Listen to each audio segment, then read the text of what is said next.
Dear Pastor B, I was in a relationship for 5 years with this man. The relationship ended up breaking off. I have no idea where I went wrong. I think I was a good woman. I did everything that was right and perfect for the man.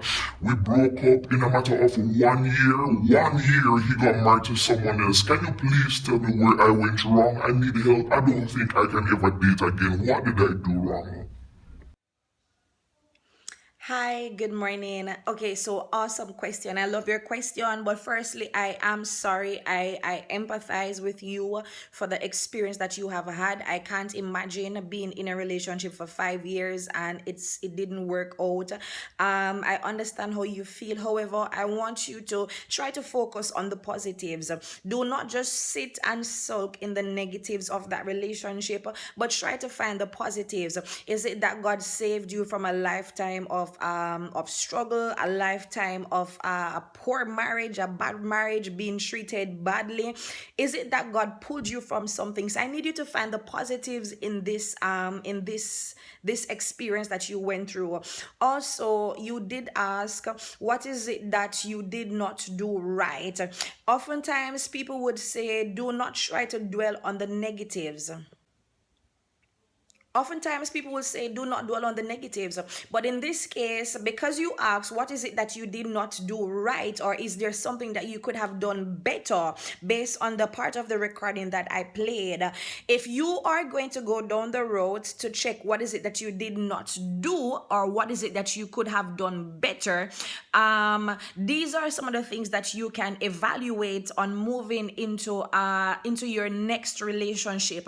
Because naturally, if you do not know where you went wrong, what you did wrong, then you won't be able to improve. And so taking the time to jot down some things to assess the former relationship and focusing on moving forward, it is a healthy step. So as long as you do not dwell on the negatives and allow it to pull you into a place of depression, a place of hopelessness, a place of sorrow and hurt. So we all make mistakes in our in relationships. Some we make mistakes in our current relationships, and for others we make mistakes in our former relationships. For example, if you're with someone, you would want to make sure that you are healed from the former relationship, so that way you do not bring any form of hurt into the current relationship.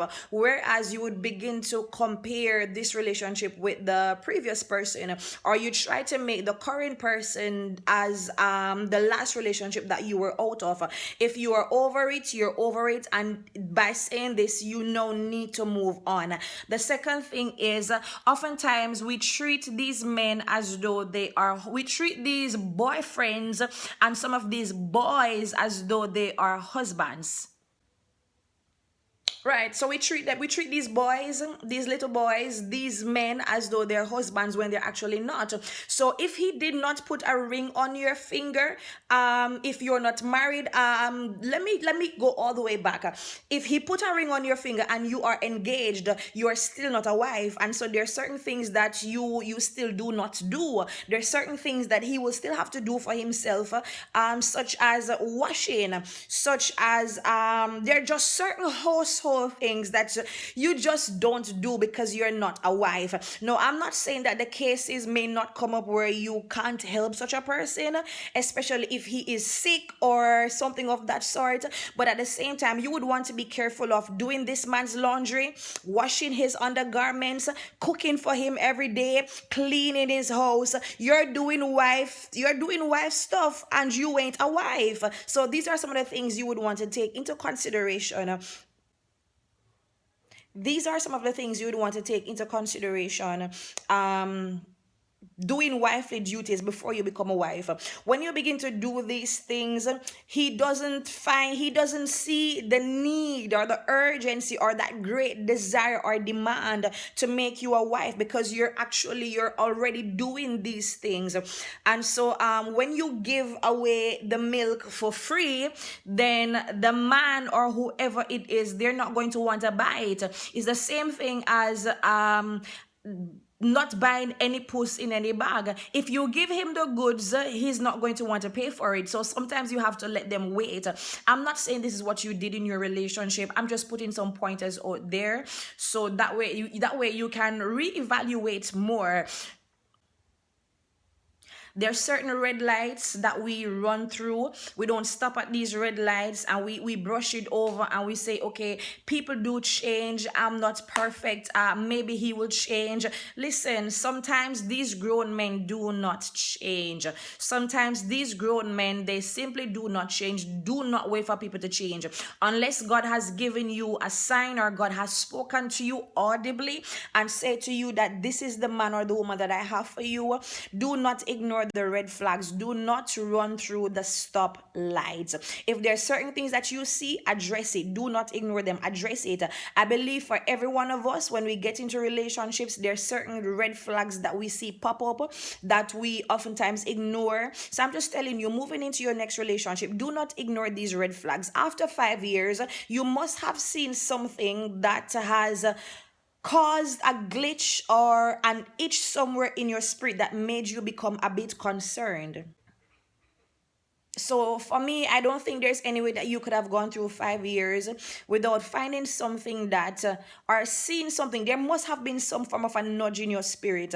And I'm not trying to be hard, but even if you did not see anything per se, because listen, baby girl, I do understand that sometimes these men, even women, people can be such good players, and they can put up a facade, they can put on a show, and they can pretend to be so perfect, well put together, and then when you get married, so people know how to pretend that when you eventually get married, then you see the real person that you're actually married to. But in this case, you have to pray. Whatever relationship you're going to come into in future, occurrences, pray about it, put it to God, and just trust God. Once God is the foundation in your life, in your relationship, you will not fail. So I know it hurts. I know you're going through a lot, but trust me, when God sends the right person for you, it will be worth it. The pain in the past will be worth it. The pain that you're feeling, it will eventually fade away, because love overcomes all. Love conquers all. When you meet that right person, as much as you may tell yourself you're never going into another relationship, when you meet the right person, it will just begin to flow, because it's God's will for your life. So I pray that you will be well. I pray that you will be healed, and I pray that you will find the right person that God has for you. God bless you.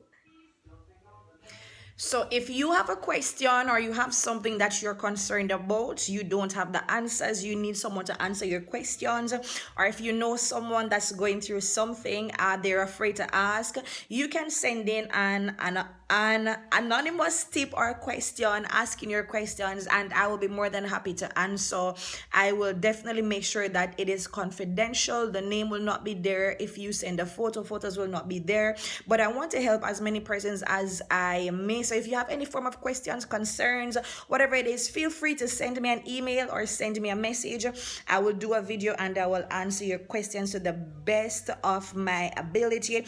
If you're not subscribed, make sure you subscribe down below. Make sure you turn the notification bell on, so that way when a video is posted, you're first to be notified. Make sure that you comment down below if you've been through anything like this.